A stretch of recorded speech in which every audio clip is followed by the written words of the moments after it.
If you like this video, please give it a thumbs up, comment, and subscribe to my YouTube channel, as well as follow me and subscribe to me on all my other social media platforms.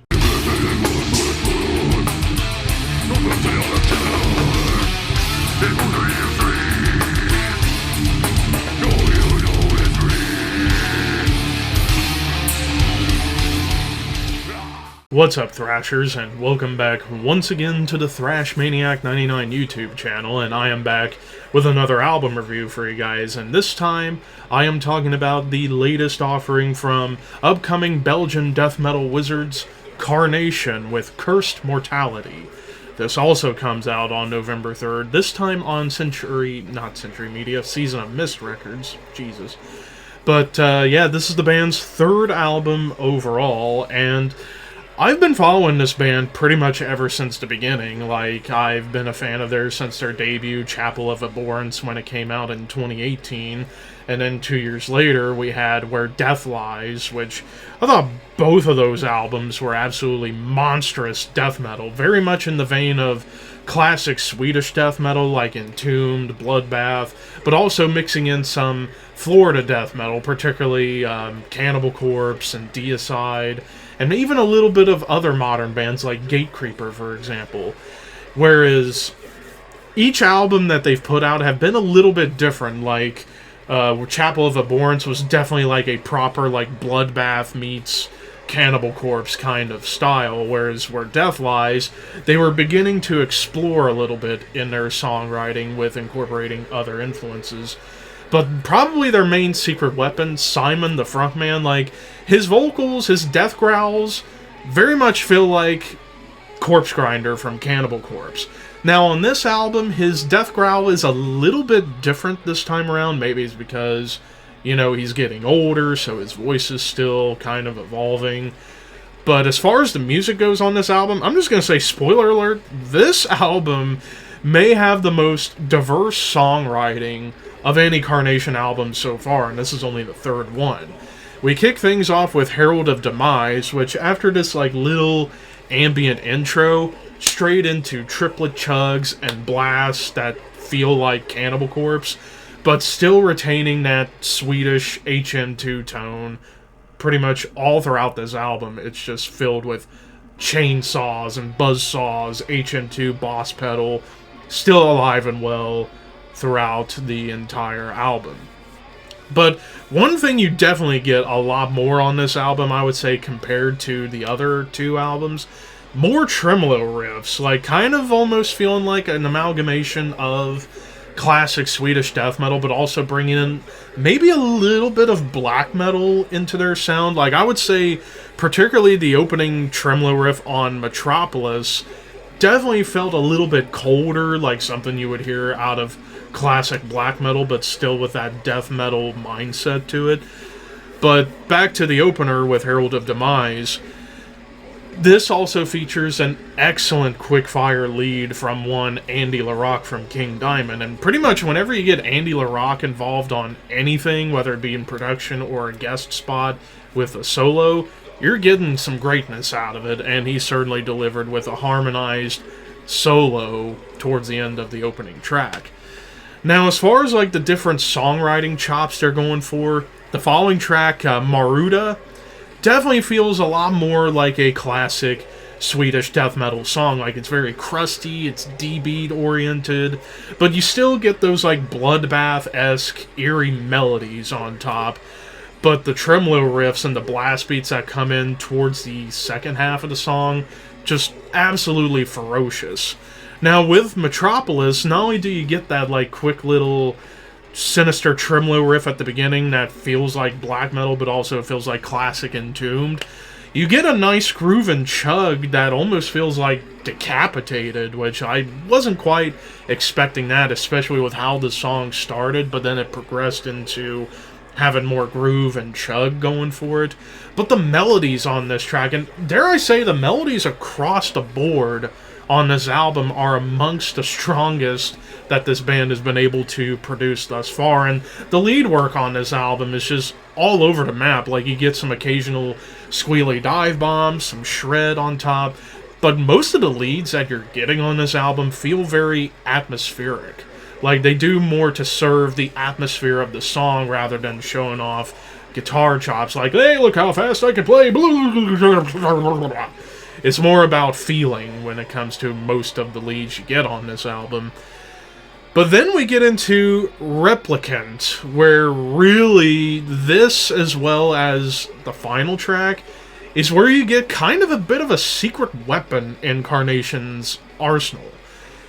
Not only does it start off with this like wonderful harmonized melody, but a clean guitar melody on top, Simon's doing clean vocals, and it's like, his death growl is quite strong, very Corpse Grinder-esque, but who would have thought he's a good clean vocalist? Like, holy shit, he can do this too? And his clean vocals kind of remind me of like a deeper, well, not as high, but a little bit of a deeper version of, dare I say, Tim Charles from Neobliviscaris to some extent. I actually like Simon's clean vocals. I think he's got a pretty strong melodic vocal approach to him, where to go along with his strong, brutal death growl. But Replicant, after you get that cool, like, clean vocal moment with a nice lead melody, it turns into very much a Death Doom song, like in the vein of Asphyx and Hooded Menace. Like, this is maybe the doomiest song of the album, at least until we get to a couple of tracks later. But it's very dynamic throughout, and then you get to Bootrogue, which has nasty blasts and riffs right away, tremolo melodies, but you get more of like a bloodbath groove, but with entombed riffs on top, and then the breakdowns you get here feel more like hardcore inspired. Submerged in Deafening Silence, this is the other doomy track of the album. Like, the first half is very much, again, in that Death Doom vein. However, the riffs feel like that closing riff to Soul Evisceration off of Nightmares Made Flesh by Bloodbath. Like, during that guitar solo Dan Swano does on that song, the riff that's in the background, the riff on this track feels like a continuation of Soul Evisceration.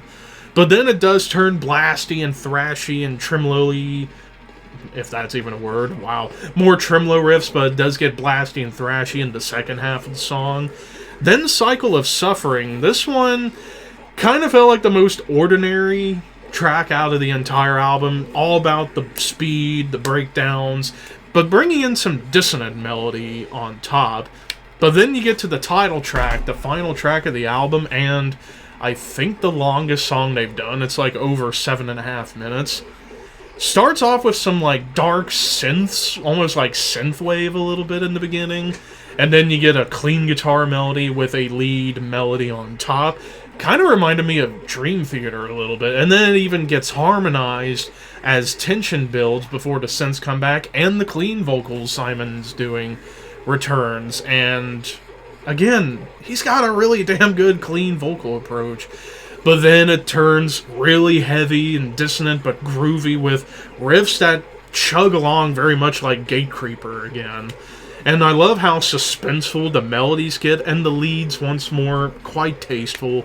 And then you kind of get out of nowhere suddenly like this lavish prog section with the clean vocals back, but the guitars being melodic and the drums building up tension, before it just ends with this visceral onslaught of blast beats and nasty tremolos and thrashy riffs.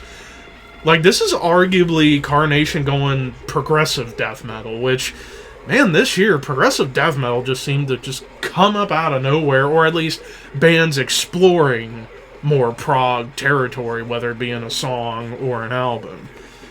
So, yeah, I was just taken back by that last track with just how diverse the songwriting got, like, still retaining the core of what they're doing, but adding in these more melodic parts and more progressive, lavish sections, and just really kind of exploring more of what they can do rather than just your typical meat and potatoes hybrid of Swedish and American death metal. So honestly, I had to really dig deep to find anything to complain about, and honestly, I think maybe the only complaint, and it's not even really a complaint, it's just more of a curiosity thing. I wonder how fans are going to take Simon's clean vocals. Like, are they going to be able to appreciate it, or are they going to say, oh, why is he doing clean vocals? That's not what you do in death metal. I beg to fucking differ with that. So, it's not really a complaint, it's just more of like, I'm gonna be curious to hear how the fans think of this, but this album fucking rips. This album just packed full with interesting ideas, pulling from their typical influences, but even exploring a little bit more outside the main lane, so to speak. But holy shit, this album certainly made my album of the year list even tougher, because this is also a 10 out of 10. I know I've been given 10 out of 10s a lot this year, and that's because I legit love what I hear. This album might just be the best album this band has done thus far, and I've loved their first two albums. I think they have found something here, especially with that final track, the title track.